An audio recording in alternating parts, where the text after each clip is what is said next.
it's Jasmine, and today we're making Reese's chocolate cupcakes.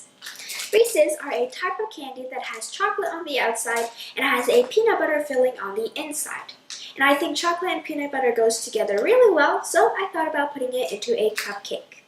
This is a very sweet treat, and it is perfect for Halloween, which is coming up soon. So let's get started.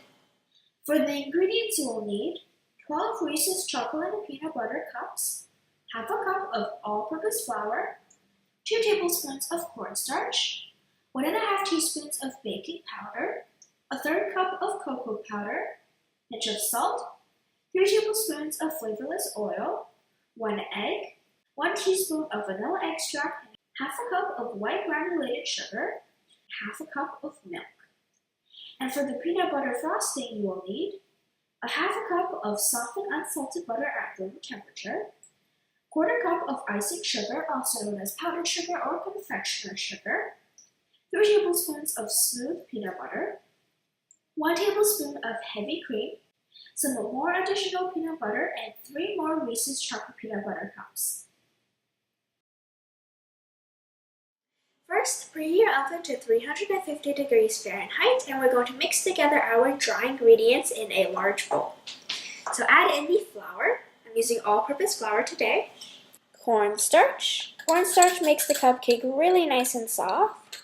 Then add in the baking powder, salt, granulated sugar, and cocoa powder. And then just mix until everything is nice and combined. Now we're going to grab another bowl, and we're going to crack in 1 egg, pour in the oil, and the vanilla extract. And once again, mix until combined. Once all the wet ingredients are mixed together, we're going to add in half of the dry ingredients. Mix it all together until it is smooth. And then pour in the milk. Mix it all together. This is going to thin the batter out. And then pour in the rest of the dry ingredients.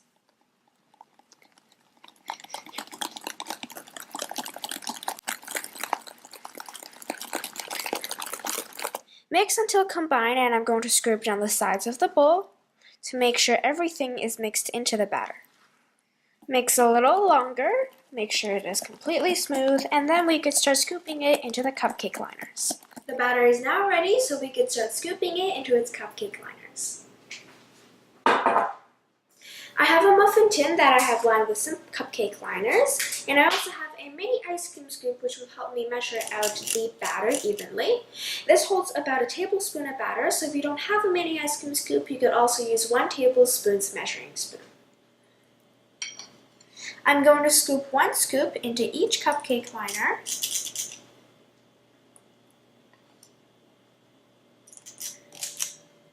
Once you have about a tablespoon of batter in each cupcake liner, we could start adding in the Reese's cups. So I'm adding in whole Reese's cups today because after it is cooked and I frost it, when I bite into it, I want to be able to see a whole Reese's cup inside of the cupcake. So I'm going to start peeling this. I'm going to start taking off the package. And you could also make your own Reese's cups yourself if you want to. We're going to place it in the very center, and I'm going to press it down slightly. Then just do that to the rest of the cupcakes. Now we're going to cover each Reese's cup with some more cupcake batter.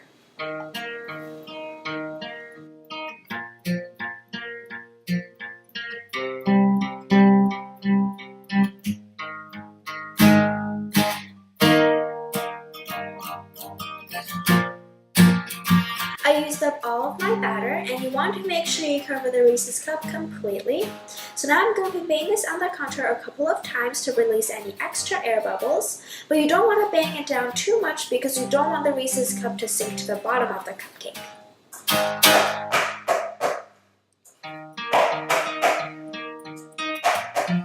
Now I'm going to place this into the oven at 350 degrees Fahrenheit for 20 to 22 minutes. I've baked the cupcakes in the oven for 20 minutes. I inserted a toothpick and it came out clean. So now I'm setting it aside for it to cool down completely while we work on the peanut butter buttercream. So I'm going to be using a stand mixer today. You could also use a hand mixer or do it by hand, but it's going to take a very long time. I have my softened butter and I'm going to dump it into the stand mixer bowl. You have to make sure the butter is softened or it's going to be very hard to beat up. And I'm just going to start beating it until it becomes a little fluffy.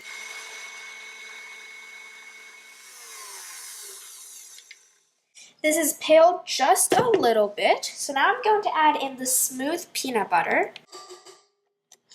We're going to cream the butter with the peanut butter.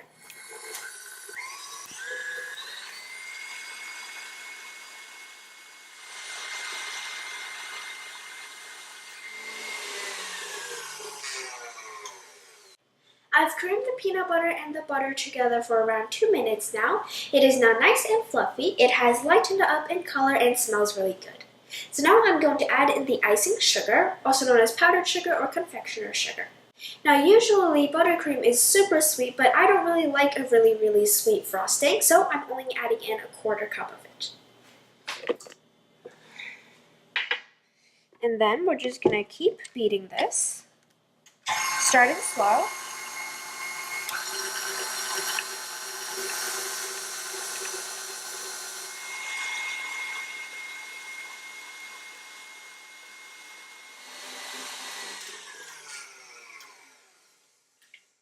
I've been beating this for around another minute or so. You can see the color has really lightened up. It's almost like a white color. When we first added in the peanut butter, it's sort of like a brownish color, but now you can see how much lighter it has become. And it has also doubled in size a lot. I'm going to take a little taste. It's really light. It almost tastes like a peanut butter cloud. This is what you want. So now I'm going to add in about 1/2 tablespoon of heavy cream to lighten this up a little more and thin it out. This is also grew in volume a lot. It might have even tripled in volume. If you find the buttercream being too stiff, just add in a little bit of heavy cream or milk to thin it out. I added in about 1/2 tablespoon today. It is at the right consistency, so I'm going to start loading it into a piping bag. If you find the buttercream being too stiff even after you put in the heavy cream, then all you have to do is just keep beating until it lightens up more. If you find the buttercream being too runny, all you have to do is to add in some icing sugar. I have a disposable piping bag here, and I'm going to be using a petal tip today. The petal tip is what people usually use to create flowers. Today I'm going to decorate this cupcake a little different from what I usually do. Instead of doing a swirl, I'm going to be doing something that looks kind of like a flower. And I'm also going to be doing a two-tone frosting. That's why I have some extra peanut butter here. So I'm going to take the peanut butter and I'm going to smush it onto the smaller corner of the petal tip. To open up the bag, take the peanut butter and then smush it on the inside of it. This is going to create a two-toned effect.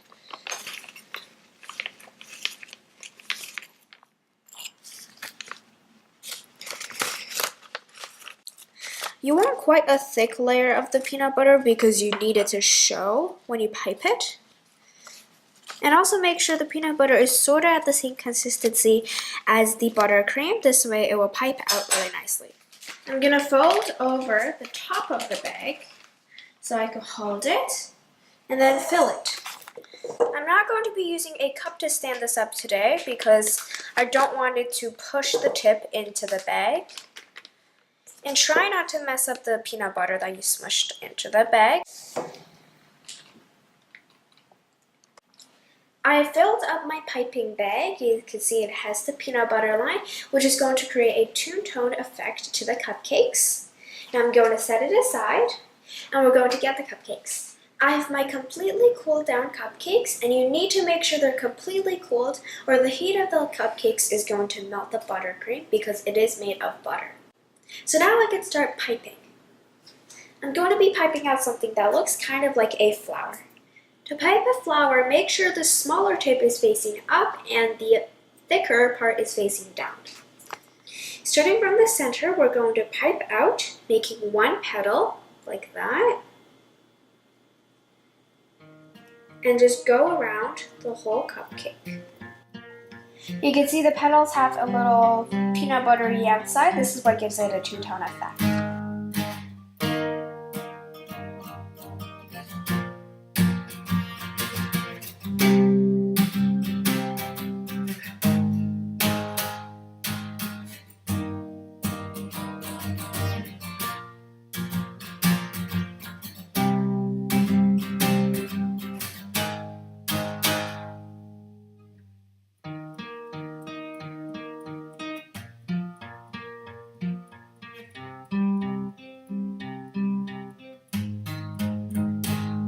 I frosted all of my chocolate cupcakes. Some I did one layer, some I did 2 layers.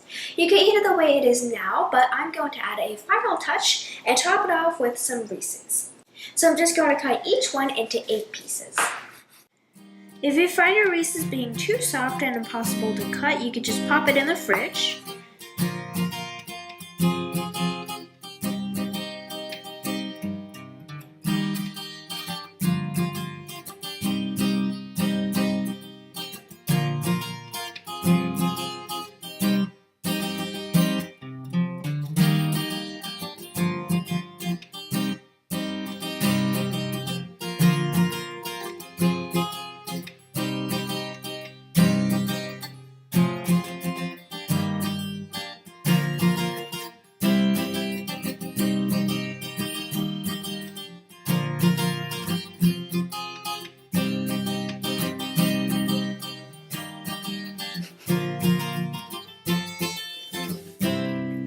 That's how you make Reese's chocolate cupcakes. Chocolate and peanut butter goes together really well, which is why I think this cupcake is really tasty. And when you cut into it, you could be able to see half a Reese on the inside. I decorated it with some flower petals today, but of course you can decorate it however you want. And I think the two-tone effect on the frosting is very fancy. So I hope you could try this out. Thanks for watching and see you guys next time. Bye!